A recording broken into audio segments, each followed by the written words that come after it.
Hello friends, welcome to my YouTube channel. और आज की वीडियो में हम पढ़ने वाले हैं पूर्व वैदिक काल, जिसे ऋग्वैदिक काल भी कहा जाता है। हमने पढ़ा था कि वैदिक काल को दो भागों में बांटा गया है, पूर्व वैदिक काल और उत्तर वैदिक काल।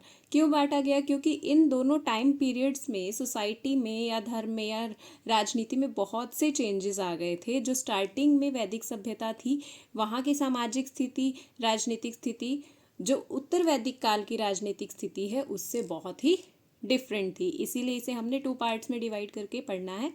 तो पहले आता है पूर्व वैदिक काल। इसे ऋग्वैदिक काल भी कहा जाता है क्योंकि इस काल में ऋग्वेद की रचना हुई थी। ठीक है। अब सबसे पहला पॉइंट जो यहाँ की सामाजिक स्थिति से हम पढ़ने वाले हैं, दैट इज ऋग्वैदिक समाज जो था वो पितृसत्तात्मक था। इससे पहले हमने हड़प्पा सभ्यता पढ़ी थी, जिसमें हमने पढ़ा था कि समाज कैसा था, मातृसत्तात्मक था। तो ऋग्वैदिक समाज जो था वो पितृसत्तात्मक समाज था।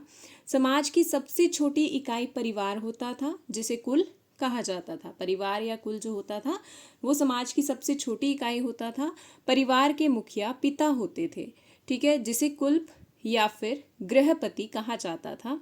और परिवार कैसे होते थे? न्यूक्लियर फैमिलीज होती थी कि जॉइंट होती थी? तो मोस्टली जो साक्ष्य मिले हैं उससे पता चलता है कि मकान बड़े बड़े मिले हैं, उससे पता चलता है कि परिवार संयुक्त हुआ करते थे। ठीक है, संयुक्त परिवारों का प्रचलन था। और अगर परिवार पितृसत्तात्मक था या समाज पितृसत्तात्मक था तो स्त्रियों की स्थिति कैसी थी? तो यहाँ से याद रखना है कि जो पूर्व वैदिक काल था वहाँ समाज में स्त्रियों की स्थिति बहुत अच्छी थी। स्त्रियों का समाज में सम्मान होता था और उसे अपने पति के साथ यज्ञ में भाग लेने की अनुमति थी। इसी तरह से पुत्रियों का उपनयन संस्कार किया जाता था। अब उपनयन संस्कार क्या होता है? जिसमें शिक्षा प्रारंभ करने से पहले जो भी रिचुअल्स किए जाते हैं वो होते हैं उपनयन संस्कार। तो पुत्रियों का भी उपनयन संस्कार किया जाता था जैसे पुत्रों का किया जाता था। उसके अलावा जो कुरीतियाँ थी, जैसे जिसमें दहेज प्रथा, बाल विवाह, सती प्रथा, पर्दा प्रथा, ये समाज में अभी नहीं आई थी, यानी कि इनका प्रचलन नहीं था। विधवा विवाह का प्रचलन था, यानी कि विधवा विवाह एक पॉजिटिव थिंग हो गई कि हाँ, यदि किसी महिला के पति की मृत्यु हो जाती है तो उसे पुनः विवाह करने की अनुमति थी। इस टाइम की जो विदुषी स्त्रियां थी, जो विद्वान जो थी, वो थी लोपमुद्रा, घोषा, सिक्ता, अपाला, विश्वरा। ये विदुषी स्त्रियां थी जिनका वर्णन ऋग्वेद में किया गया है। ठीक है। उसके बाद जो लड़कियां आजीवन विवाह नहीं करती थी, ठीक है, कोई विवाह कोई कंपल्शन तो था नहीं, तो जो लड़कियां विवाह नहीं करती थी या आजीवन कुंवारी रहने वाली कन्याओं को अमाजू कहा जाता था।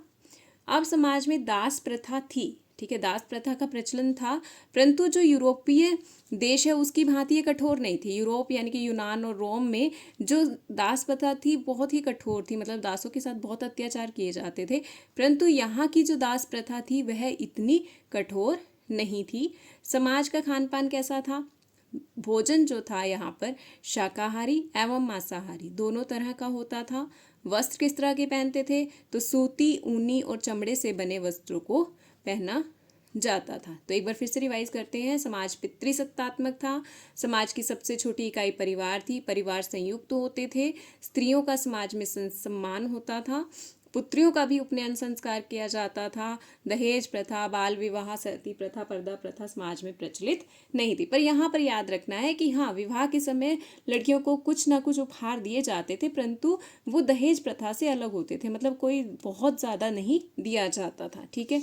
इसके बाद आता है समाज में विवाह जो थे वो दो प्रकार के थे, एक अनुलोम विवाह और दूसरा प्रतिलोम विवाह। ठीक है। अनुलोम विवाह किसे कहते थे? जब उच्च वर्ण का पुरुष निम्न वर्ण की स्त्री से विवाह करता था। ठीक है। अनुलोम में पुरुष कौन होगा? उच्च वर्ण का होगा, और जो स्त्री होगी वो निम्न वर्ण की होगी। और प्रतिलोम विवाह में उच्च वर्ण की स्त्री होगी और निम्न वर्ण का पुरुष होगा। अनुलोम में उच्च पुरुष निम्न स्त्री, प्रतिलोम में उच्च स्त्री और निम्न पुरुष। ठीक है। उसके बाद जो अंतिम संस्कार या जो उसमें मृतकों को प्राय अग्नि में जलाया जाता था, परंतु कहीं कहीं दफनाया भी जाता था, यानी कि दफनाने के साक्ष्य भी मिले हैं। अब वर्ण व्यवस्था का वर्णन ऋग्वेद में आता है। ऋग्वेद के 10वें मंडल में पुरुष सूक्त में 4 वर्णों की उत्पत्ति का वर्णन मिलता है, जिसके अनुसार विराट पुरुष के मुख से ब्राह्मण, क्षत्रियों का जन्म भुजाओं से, वैश्य जांघों से तथा शूद्र पैरों से उत्पन्न हुए हैं। एक बार फिर से रिवाइज करते हैं। विराट पुरुष के मुख से ब्राह्मण, क्षत्रिय भुजाओं से, वैश्य जांघों से तथा क्षुद्र पैरों से उत्पन्न हुए हैं। तो ये था हमारी सामाजिक व्यवस्था जो ऋग्वैदिक काल में थी। इसके बाद हम पढ़ेंगे कि उस समय की राजनीतिक व्यवस्था किस प्रकार की थी। ठीक है, तो उस समय का यानी कि ऋग्वैदिक काल में राजनीतिक व्यवस्था राजतंत्रात्मक प्रणाली थी। ठीक है, राजा का पद जो था वंशानुगत होता था, परंतु जनता उसे हटा भी सकती थी, मतलब फिक्स नहीं था। अगर जनता राजा से खुश नहीं है तो वो उसे उसके पद से हटा भी सकती थी। ठीक है, अभी हमने पढ़ा कि समाज की सबसे छोटी इकाई होती थी कुल। कुछ कुलों को मिलाकर ग्राम बनता था। ग्राम के ग्रुप को विश कहा जाता था और विश के ग्रुप को जन कहा जाता था। ठीक है, सबसे छोटा कुल, फिर ग्राम, फिर विश और फिर जन। कुल के मुखिया को कुल्प या फिर क्या कहा था हमने, गृहपति कहा जाता था। ग्राम के मुखिया को ग्रामणी, विश के मुखिया को विशपति और जन के मुखिया को राजन या राजा कहा जाता था। अब राजा जो कि मेन होता था तो उसकी सहायता के लिए कुछ प्रशासनिक संस्थाएं भी होती थी, जिसमें थी सभा, समिति और विदत। ठीक है, 3 प्रकार की संस्थाएं थी, सभा, समिति और विदित। ये मुख्य प्रशासनिक संस्थाएं थी, इसके अलावा भी थी, पर मुख्य जो थी सभा और समिति थी और विदत भी इम्पॉर्टेंट थी। जो सभा होती थी वो श्रेष्ठ लोगों की संस्था होती थी, यानी कि उच्च वर्ग के लोगों की संस्था हुआ करती थी। समिति आम जन प्रतिनिधि संस्था होती थी। ठीक है, समिति आम जन की होती थी, सभा श्रेष्ठ लोगों की होती थी, और अगर विदत पूछा जाए तो विदत सबसे प्राचीन संस्था थी। अब इसमें से ये इम्पॉर्टेंट आ जाता है कि समिति और विदत ये 2 ऐसी संस्थाएं थी जिसमें स्त्रियों को भी भाग लेने की अनुमति होती थी। ठीक है, क्वेश्चन बन सकता है कि किस प्रशासनिक संस्था में महिलाएं भाग लेती थी, तो सही उत्तर होगा समिति और विदत दोनों संस्थाओं में महिलाएं भाग लिया करती थी। नेक्स्ट प्रश्न आता है कि राजा क्या अकेला ही सारे कार्यभार संभालता था? ऐसा नहीं है। राजा की सहायता के लिए कुछ व्यक्ति नियुक्त किए जाते थे और इन व्यक्तियों को रत्निन कहा जाता था। ठीक है, जो प्रशासनिक सहयोग के लिए पद हुआ करते थे उन्हें रत्निन कहा जाता था। कुल 12 प्रकार के रत्निन का वर्णन ऋग्वेद में मिलता है। सबसे पहले है पुरोहित। पुरोहित कौन होता था? जो राजा का प्रमुख परामर्शदाता होता था, सबसे मेन सलाहकार जो होता था वो होता था पुरोहित। सेनानी सेना का प्रमुख हुआ करता था। ग्रामीण ग्राम का सैनिक पदाधिकारी हुआ करता था, यानी कि जो गांव की देखरेख करता था, हमने अभी पढ़ा भी था। महिषी होती थी राजा की पत्नी, और सूत होता था राजा का सारथी। ठीक है, सूत कौन होता था? राजा का सारथी। इसके अलावा और कौन से पद होते थे? क्षत्रिय प्रतिहार होता था। संग्रहित कोषाध्यक्ष, ठीक है, यानी कि जो भी सारा कोष धन का कोष है उसका अध्यक्ष जो होता था संग्रहित होता था। भागदूत मतलब कर इकट्ठा करने वाला अधिकारी। अब यहाँ से एक और प्रश्न बनता है कि क्या कोई फिक्स टैक्स निश्चित किए गए थे? ऐसा नहीं था। ऋग्वैदिक काल में कोई कर निश्चित नहीं था। ठीक है, क्योंकि हम ऋग्वैदिक काल पढ़ रहे हैं तो यहाँ पर अभी तक कोई भी टैक्स फिक्स नहीं किया गया था। लोग अपनी इच्छा से राजा को कर देते थे, और ये जो कर दिया जाता था इसे क्या कहा जाता था? इसे बलि कहा जाता था। नेक्स्ट पॉइंट आता है अक्षवाप। ये लेखाधिकारी होता था। गोविकृत वन का अधिकारी होता था। पालागल राजा का मित्र होता था, और वाज्रपति होता था चारागाह का प्रधान। ठीक है, तो ये हो गए सारे रत्निन जो कि राजा की हेल्प किया करते थे। अब नेक्स्ट पॉइंट आता है कि व्यापार या अर्थव्यवस्था कैसी थी। मेन तो यहाँ पर पशुपालन पर आधारित थी अर्थव्यवस्था। इसके अलावा कृषि भी की जाती थी, परंतु पशुपालन प्रमुख था। और व्यापार जो था वो भी काफ़ी लिमिटेड था, क्योंकि बहुत उद्योग धंधे विकसित नहीं हुए थे, और व्यापार केवल आपस में कबीलों के बीच में होता था, यानी कि आंतरिक होता था। दूसरे किसी देश से कोई व्यापार के साक्ष्य नहीं मिले हैं, तो व्यापार केवल आंतरिक होता था। मुद्रा नहीं थी, वस्तु विनिमय के माध्यम से व्यापार किया जाता था, उद्योग बहुत सीमित थे और समाज में गाय का बहुत महत्व था। बहुत सी लड़ाइयाँ भी गाय की वजह से होती थी, इसीलिए गाय को विशेष महत्व दिया गया था। अब नेक्स्ट पॉइंट आता है कि ऋग्वैदिक काल में धार्मिक जीवन कैसा था, क्योंकि यहाँ से बहुत से क्वेश्चन बनते हैं कि धार्मिक जीवन किस तरह का था। तो सबसे पहली बात, पूर्व वैदिक काल, क्योंकि हम पूर्व वैदिक काल कर रहे हैं। उत्तर वैदिक काल में सामाजिक और धार्मिक व्यवस्था बहुत बदल जाएगी, इसलिए ध्यान रखना है कि ये पूर्व वैदिक काल है।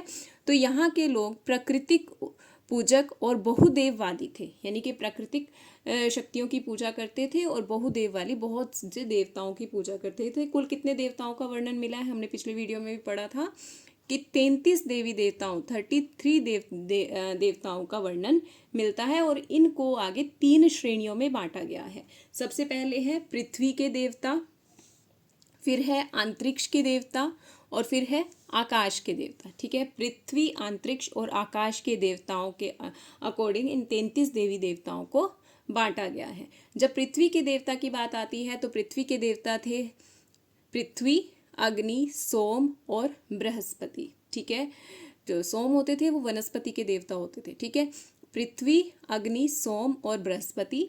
अंतरिक्ष के देवता में इंद्र, वरुण, वायु, मारुत और रुद्र। आकाश के देवता में थे सूर्य, मित्र, उषा, सविता और अश्विन। ठीक है, अब इसके बाद आते हैं कुछ पॉइंट्स। सबसे पहले है, सबसे जो देवता सर्वोच्च माना जाता वो थे हमारे इंद्र देवता, जिनकी स्तुति में कितने मंत्र लिखे गए हैं, लगभग 250 मंत्र इंद्र देव की स्तुति में लिखे गए हैं। दूसरे आते हैं हमारे अग्निदेव। ठीक है, अग्निदेव से संबंधित लगभग 200 मंत्रों को लिखा गया है ऋग्वेद में।